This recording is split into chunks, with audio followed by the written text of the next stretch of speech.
Star Wars Obi-Wan Kenobi Episode 4, Part 4. I keep forgetting that's how it's named. Whatever. Let's talk about it. Also, spoilers, by the way. Duh.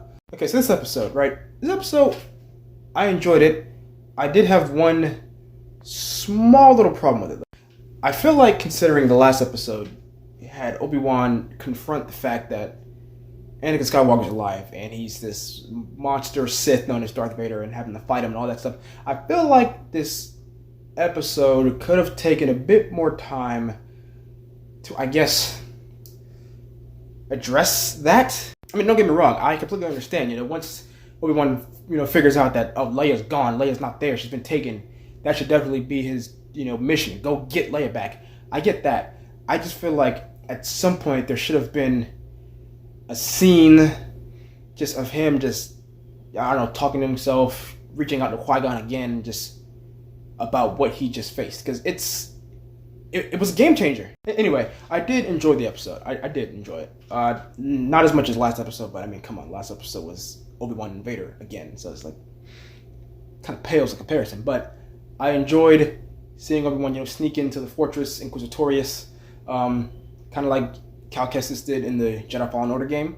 That scene when Obi-Wan goes like complete stealth was amazing. It really reminded me of Ahsoka in The Mandalorian Season 2, when she's on that little forest planet and she goes around just killing these dudes in the darkness. Like, you see the white lightsaber ignites, she kills the dudes and she runs off.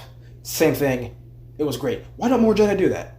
Well, I guess they aren't really in situations a lot where it's dark like that, but you get my point. Anyway, that was fun. Just seeing Obi-Wan seemingly get more comfortable with the lightsaber again was actually pretty great to see, because last episode he wasn't really comfortable with it. He was using it kind of reluctantly, like because he's been out of practice for 10 years. But at a point in this episode, he's in the hallway, batting away lightsaber bolts or whatever, and he's just like twirling it and doing all that stuff. He looks at home again, and I love seeing it. I hope this means by the time he fights Vader again, he's not backing down, he's not running away.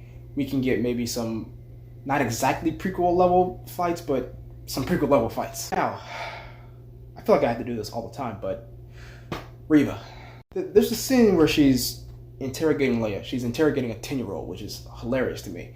But she just does not come off as menacing. I sound like a broken record, I know, but it highlighted it, especially in that scene where I'm like, she's not menacing. And you know what? Maybe it would help if she had a mask. Like, think back to Kylo Ren in the sequels. Kylo Ren was incredibly menacing when he had the helmet on, the mask on. As soon as he takes it off, it's gone. Good episode though, and I'm intrigued to see what happens next.